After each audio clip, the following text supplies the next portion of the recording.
पंख। Hello friends, good morning. তো তোমরা কেমন আছো বন্ধুরা? আশা করছি ভালো আছো। তোমাদের সাথে আমিও খুব ভালো আছি। আমার চ্যানেলে তোমরা যদি নতুন হয়ে থাকো, প্লিজ চ্যানেলটা চটজলদি দিয়ে সাবস্ক্রাইব করো আর পাশে থাকা বেল আইকন টুং টুং টুং করে বাজিয়ে দিও, কারণ কি আমার ভিডিও নোটিফিকেশন যাতে তোমরা সবার আগে দেখতে পাও। তো অনেক দিন ধরে তোমাদের সাথে একদমই ভিডিও শেয়ার করা হচ্ছে না। মনটা আছে খুব খারাপ আর শরীরের দিক থেকে আছে ভীষণ দুর্বল। সেই কারণে দুটো মিলিয়ে আর তোমাদের সাথে ভিডিওটা কন্টিনিউ করতে পারছি না। তাই ভাবলাম অনেক দিন তোমাদের সাথে কোনো ভিডিও শেয়ার করা হয়নি, আজকে ছোট্টখাটো করে একটা ভিডিও শেয়ার করি। অ্যাকচুয়ালি আমাদের সকালটা যেভাবে শুরু হয়, দিনের শেষটা হয়তো সেভাবে হয় না। এই কথাটা ভিডিওর প্রথমে কেন বললাম সেটা ভিডিওর লাস্টে গিয়ে তোমরা আশা করছি বুঝতে পারবে। এখন একটু মাসকাবাড়ি বাজার করতে চলে এসেছিলাম আমাদের বাজারে। তো ভাবলাম আজকে বাজারটাই তোমাদের সামনে প্রেজেন্ট করি। আর আমার রয়েছে একটু কাজ, সেই কারণে তড়িঘড়ি করে বাজারটা সেরে বাড়িতে ফিরতেই দেখি দুটো মিনি বাচ্চা আমার জন্য ওয়েট করছে। এরা কিন্তু আমার ভীষণ ভালো বন্ধু হয়ে গেছে। এখন কথাবার্তা সেরে বাড়িতে ঢুকছি, ওমা দেখি এই তো বজরংবলী স্বয়ং আমাদের বাড়িতে এসে উপস্থিত হয়েছেন। আমাদের বাড়িতে এখন কাকিমণিদের বাড়িতে চলে গেছে। যাই হোক, এসব দেখে টেকে আমার কাজ রয়েছে, তোমাদেরকে আগেই বললাম। তো এখন চলে এসেছি বনগাঁর ভিডিওতে, আর এখানটায় রয়েছে আমার প্রচুর খুঁটিনাটি কাজ। ভেবেছি আজকে কাজগুলো সেরে একটু প্রপারভাবে শান্তির নিঃশ্বাস নেব, কিন্তু সে আর হলো কোথায়? অর্ধেক কাজ হলো, অর্ধেক কাজ বাকি রয়ে গেল।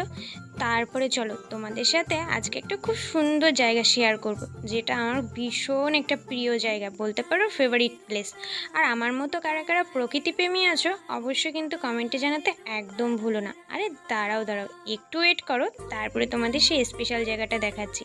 আমার সমস্ত মন খারাপের একটাই মেডিসিন ওষুধ। এখানে আসলে আমার সমস্ত মন খারাপগুলো ভ্যানিশ হয়ে যায়। আজকে ভাবলাম এসেছি যখন বনগাঁতে, তোমাদের সাথে এই ভিডিওটা একবার অন্তত শেয়ার করি যে আমার সব থেকে লাকি প্লেস, ভালো লাগার প্লেসটা কোথায়। তো এই হচ্ছে বনগাঁর ব্রিজ, যেটা বনগাঁ টু বর্ডার যে রুটটা, সেই রুটের কিন্তু এটা ব্রিজ। আর এই ব্রিজের নিচেই আছে কিন্তু খুব সুন্দর নদী। আর আজকের আকাশটাও কিন্তু খুব সুন্দরভাবে সেজে উঠেছে, কারণ কি সামনে এই যে দুর্গা পুজো। আর দুর্গা পুজো মানেই কিন্তু আমাদের বনগাঁর পুজো আর কলকাতার পুজো। কলকাতা বেসিক্যালি যাওয়া না হলেও বনগাঁর পুজো একদমই মিস করি না।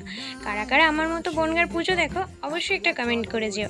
আর আজকের এই সিনটা তোমাদের কেমন লাগলো অবশ্যই কমেন্টে জানিও। যারা প্রকৃতিপ্রেমী আছো অবভিয়াসলি তাদের কাছে এটা খুব সুন্দর লাগবে। আমার কাছে সামনের থেকে তো কি বলবো, অপূর্ব অপূর্ব একটা ফিল আমি অনুভব করতে পারছিলাম।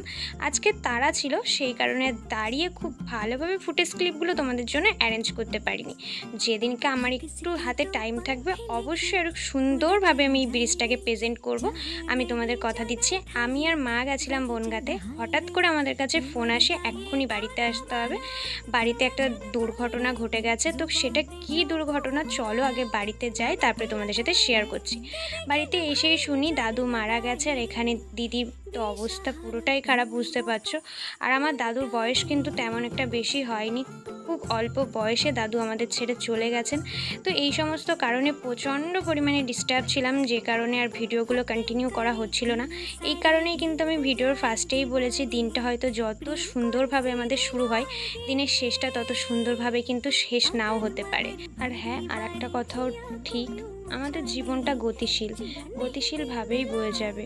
কিছু মানুষ আসবে, কিছু মানুষ চলে যাবে, এটা নিয়েই বাঁচতে হবে। আর এইভাবেই মনটাকে আজকে সান্ত্বনা দিয়েছি, না হলে কোনোভাবেই মানতে পারছিলাম না দাদুর এই অকাল মৃত্যুটা।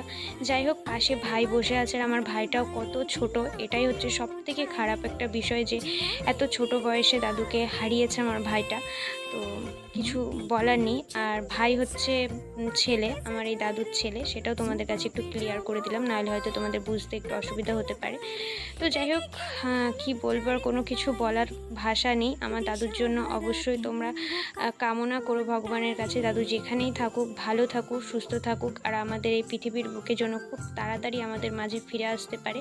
আর আমার দাদু জানো তো একজন স্কুল টিচার ছিলেন, এটাই হচ্ছে সবথেকে বড় খারাপ বিষয়, যে দাদুর শিক্ষকতা জীবনটা শেষ হলো না, তার আগেই দাদুকে চলে যেতে হলো।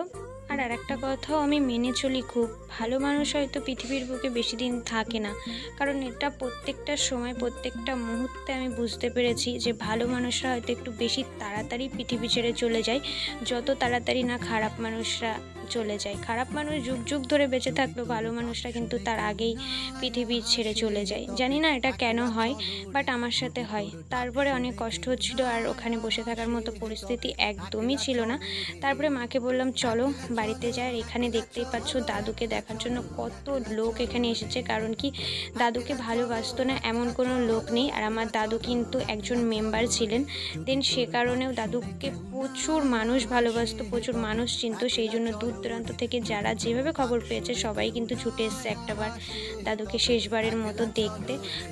তো আমরা বাড়িতে চলে যাচ্ছিলাম, কারণ কি দাদুর এবারই নিয়ে যাবে, আর আমরা তো শ্মশানে যাব না। ভাবলাম শ্মশানে যেহেতু যাব না, আর এখানে থেকেই বা কী হবে, তো চলো বাড়িতে যাওয়া যাক। আর ভিডিওটা আমি এখানেই শেষ করছি, তোমাদের সাথে দেখা হবে নেক্সট কোনো ভিডিওতে। ততক্ষণ তোমরা ভালো থেকো, সুস্থ থেকো। আজকের মতো টাটা।